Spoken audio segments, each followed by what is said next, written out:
I've had lots of requests for what turns women off. What do men need to know? We've done lots of programming on what turns men off. So, what about us?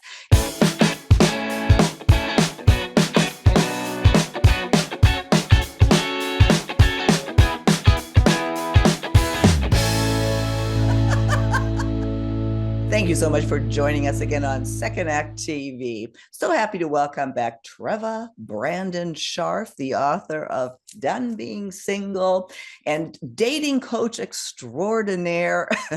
Treva, thanks so much for being here again. Thank you so much for having me. Treva, I think we're going to have a great conversation today. I've had lots of requests for what turns women off. What do men need to know? We've done lots of programming on what turns men off. So, what about us? There's so much written about that when I read it, it's like, is this really advice that we want to give to men? And there's one article that I want to talk about specifically, 7 things, some top things that turn women off. Mm-hmm. And I'm very interested in getting your opinion on that. So so let's get right into it. Number 1, being too agreeable. You don't hear about that very often, that if you say yes to everything she wants and agree with everything, that you're not truly being yourself and it's a turn off. What do you think? So I wrote some notes here after each one of these turnoffs. And this one, I had one word for, which was bullshit. Too agreeable? Too agreeable? What? Who doesn't want an agreeable person? I don't know. I think this is a little too harsh. Mm-hmm. I think it's taking something that would be virtuous and nice and desirable into something, turning it into something that is a turnoff. I don't think anybody should be too agreeable. You can't be agreeable enough. I'm sorry.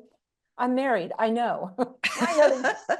Unless you're a doormat or, unless you're pee-whipped, I don't think this is an issue at all. We're living in a world where everyone is so not agreeable. And mm-hmm. I think there's a difference between that and just being your honest self and speaking the truth. Yeah. You make a great point. We do. We live in a world that has so much discord, and let's be agreeable. I love how you've summed that up, Trevor. See, that's why I'm asking you. Thank you. Yes. So here's an interesting one. I say interesting, because of our age, perhaps, but playing hard to get. She's saying here that men think this, that what turns a woman on, not off, is being aloof. That if he is being aloof, that women will be more interested. So first of all, are women more interested in aloof men? And 2, do you think men actually think that at our age? If I'm getting this correctly, if I'm hearing mm-hmm. this right, the turnoff is men think women are attracted to aloofness. Yeah, there's a bit, I know this is very confusing. Yeah, men act aloof because they think women want that. And we're saying that turns us off. Oh God, no. Mm-hmm. That's a no. Yeah. That's a never. You don't ever, men don't ever act aloof. Don't anybody. Why?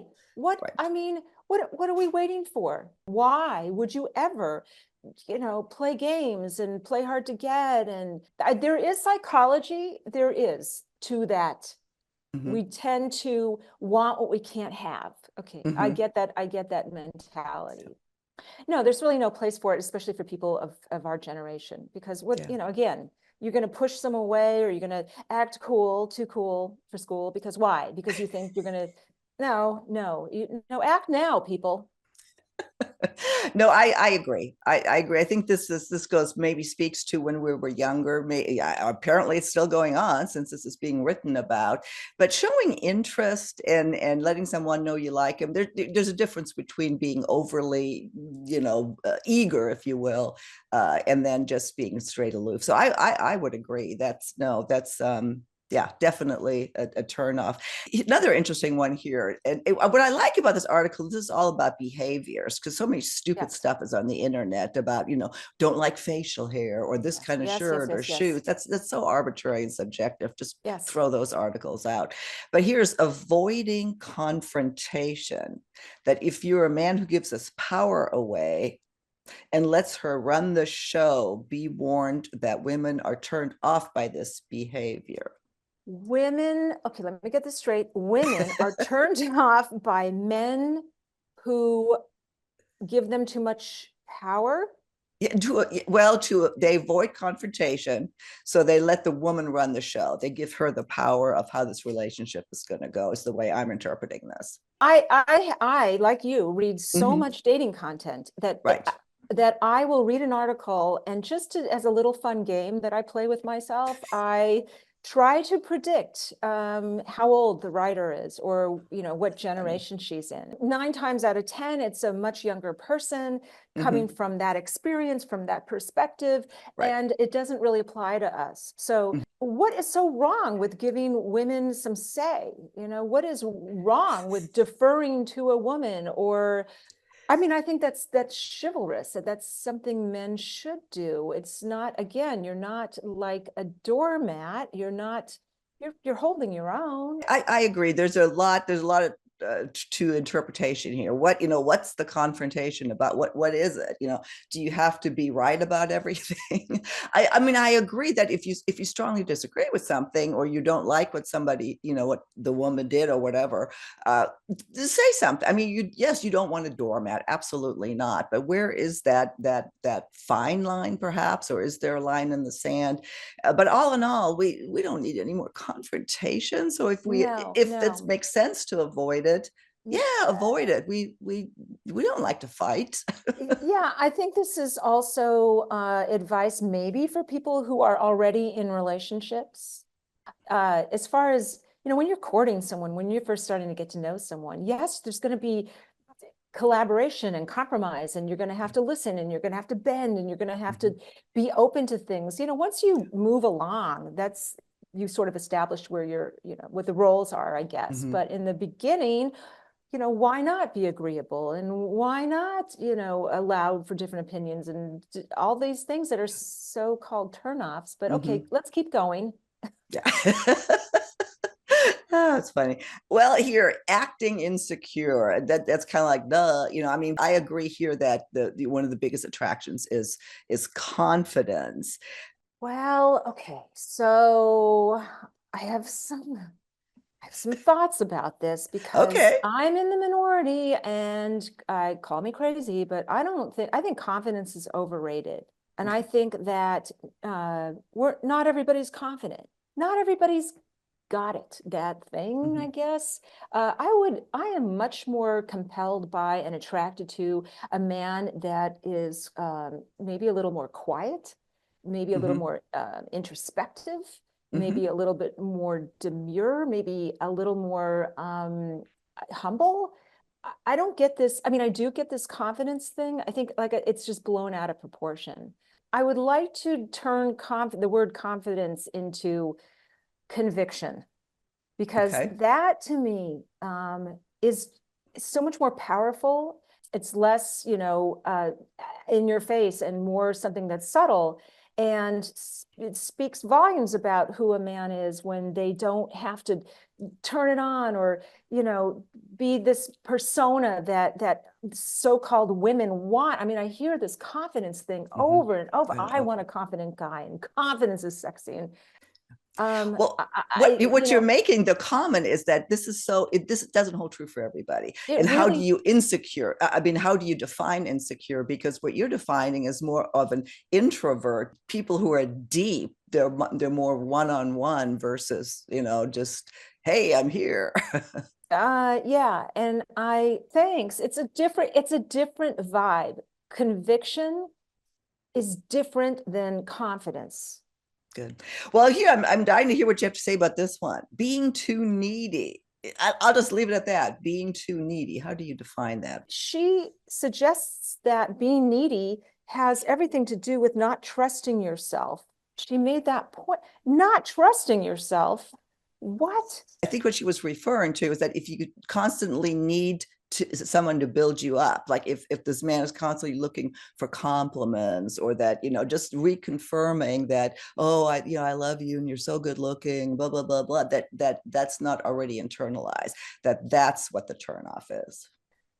This all kind of circles back to having an anxious, insecure attachment style, because when you do, you're way too dependent on what other people think of you.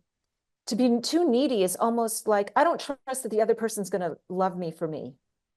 I don't trust that I'm going to be loved, that I don't trust this person's is going to stay. There's a lot of anxiety. Yes. To me, when we talk about neediness. And how we define it. Here's another one. Again, however this is defined, being boring. That when your preference is, she starts out with this, when your preference is how you spend a Saturday, is in front of the TV watching every game with your hands, that a woman doesn't want down your pants. What the hell with your hand down your pants? I know. I think that was an unnecessary reference. And like she said, some women really like that, but most don't. And I agree with, I mean, I disagree with that. I love that. Okay. Put me on the couch on a Saturday, put on golf, put on football, watch it with Paul. Oh my God, that is so relaxing. Okay, so you and I are different because we dig sports, and we're a bit of guys, girls, right?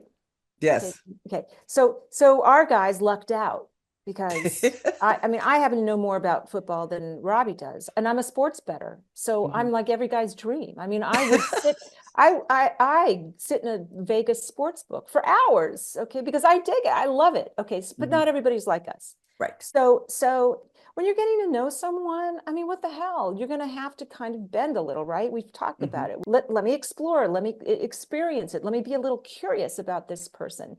To say straight away, don't be boring. I mean, first of all, that I had to breathe when I saw that one. Don't be boring. You know what? Why don't you, writer, go get a life? Why don't you not be boring? That's what I felt like saying. No, how about being yourself? How about just saying, I like football. This is who I am. I like to sit on the couch on a Sunday all day and watch NFL. Okay, you're with me or you're not. And if you're not, go do your thing. Yes, absolutely.